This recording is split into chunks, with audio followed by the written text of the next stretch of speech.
naman tayo sa Congress! Hoy, Congress! Dishonorable! Congress! Kayong mga dishonorable Congressman! Lumabas kayo! Kung talagang para kayo sa bayan, harapin nyo kami! Kami ay sumisigaw sa harapan ninyo! At kisingin namin ang inyong puso dahil mga demonyo kayo! Tama! Demonyo ba sila? Demonyo! Demonyo! Demonyo! Oh, demonyo na mga congressman! Vloggers! Yung mga vloggers! Wala na tayong contact sa loob, ano? Bakit wala na eh? Sinuspindi na nila! Sinuspindi nila eh! Sinuspindi nila yung ating tagapagtanggol na isang honorable congressman! Alam nyo mga kaibigan, 6 lang ang honorable congressman. Nakalimutan ko yung iba. Ay 10 na ngayon. Ay palakpakan natin, naging 10 na. So next year, magiging 200 na ang honorable. Wala na, yabulan sa Congress! Abulis pa? Sayang ang pera ng taong bayan! Eh, ang problema ang taong bayan ang kumilos eh. Wala na, yabulan sa Congress! Hoy, kayong mga congressman, hindi na kayo pwede magpatawag ng armed forces. May pa-meeting-meeting pa kayo sa armed forces. Ha? Huwag nyo sirain ang instruktora ng armed forces.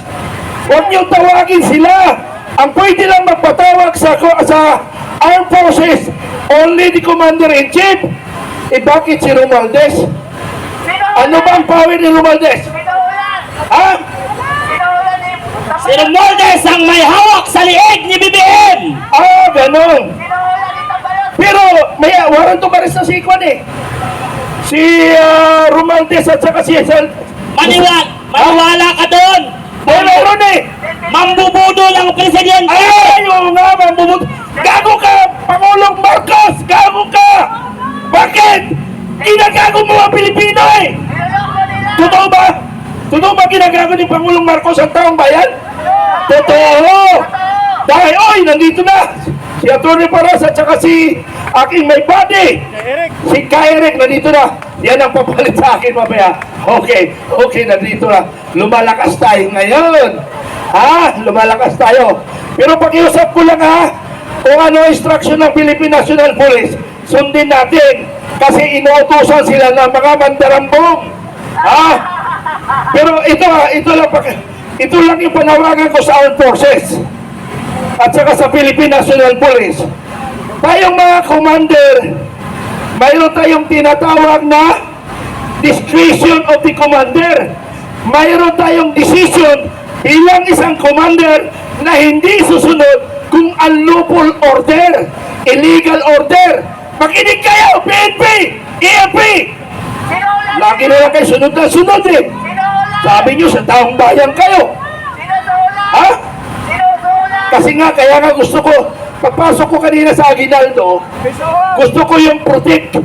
Binasa ko yung protect the Filipino people and state. Ang problema, nawala na yung protect. Pati people, nawala na rin. Protect the bangag of the protect the pakiusap ko lang ang forces. Sabi nga ni Yusek Astra, sana mahuntog ang EFP. Ang inyong mandato, protektahan nyo ang taong bayan. Kayo naman Philippine National Police, protect and service to the people. So alam na natin yun. Basta walang violation kaming ginagawa, hayaan nyo lang kami. Kasi kami ay naghahayag lang ng damdamin sa mga gobyerno nandyan ngayon. Alam nyo sa totoo lang, nagmula ako kay Marcos Sr. Ako po ay Marcos loyalist. Pero bumitaw ako dahil alam ko niloloko ang taong bayan. Tama! Niloloko yung taong bayan. 6 million na yung tulong ko kaya kay Marcos sa eleksyon. Tapos ngayon, bumitaw ako kasi alam ko hindi naman si Pangulong Marcos ang nagpapatakbo ng Pilipinas. Tama! Sino? Si First Lady! First Lady! Mabuti lang, hindi ako Andres eh. Pag ako Andres Disaya, si Kong Mike. Kasi nga, ganito yan. Oo. Para masunod si First Lady, Oo. pinabangag niya muna si Ay, Marcos. yun! Kuting. Pinakuking niya muna bago niya utusan. Pero may narinig ako yung threesome. Narinig ko lang. Ay, hindi ko alam. Hindi mo alam. Hindi ko rin alam yan. Ako dyan. Hindi ko alam yung threesome. Narinig ko lang. Hindi ko na ituloy. Hindi ko pala alam yun eh. Si Ma'am Astraw, alam niya. Okay. Pero private life nila yun. Ngayon bilang Pangulo, dapat magiging huwaran tayo. Pero baka makalimutan ko, ang gusto ko talagang panawagan, Congressman! Hoy, Congressman! Hinahamon ko kayo! Hoy! Iparinig nyo yung mga vloggers! Meron ba kayong kontak sa loob? Para marinig nila. Wala na si Congressman Kiko eh.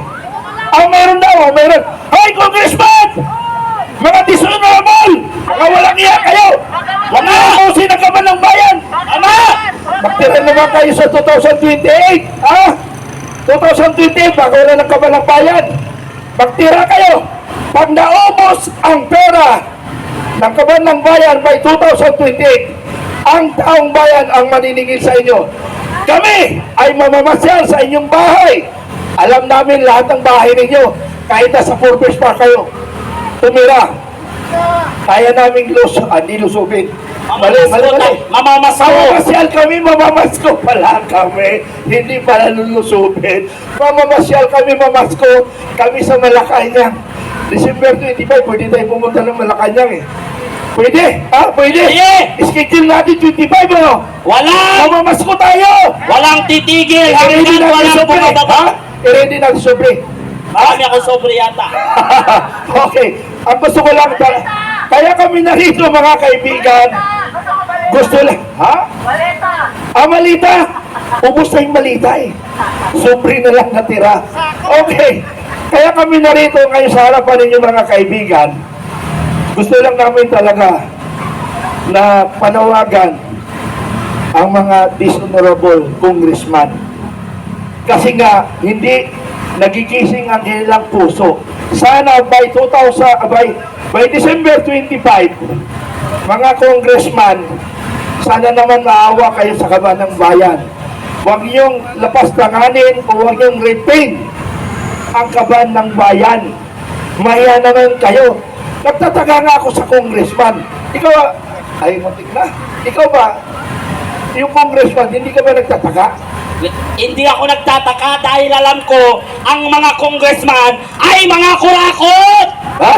Kurakot ba lahat ng congressman? 10 lang ang matitino dyan! Ay, hindi, baka next year marami na. Isusuko nila yung mga ninakaw nila. Naku po! Oy, congressman! Bago sa susunod na taon, sana magbago yung isip ninyo. Ibalik nyo na yung ninakaw nyong pera kaban-kaban. Noon, ang narinig ko noon, 1,000 lang ang nawawala, ninanakaw. Noong nakarang administrasyon, million lang yung narinig ko na ninanakaw. Ngayong administrasyon, billion, trillion pa! Grabe! Mga walang hilang congressman. Grabe! Dati million lang narinig ko, ngayon billion. Alam niyo po mga kaibigan, pag nakarinig ka ng corruption na million, parang normal na lang yung million. Pero pag billion, uy, malaki-laki yun ah. Malaki yung billion. Tapos, hindi pa sila kontentado sa billion of pesos, trillion pa! Nako, wala na. Walang hiya! Walang hiya. Paano na yung magiging presidente by 2028? Wala ng pera. Maghihirap. Wag nang hantayin ng 2028 pa! Okay, huwag nyo na hintayin ang 2020 mga kababayang Pilipino. Sana marinig nyo ang aming panawagan. Dishonorable Congressman, sana marinig ninyo by 2026. Magbago na kayo. Maraming salamat at maraming pang magsasalita.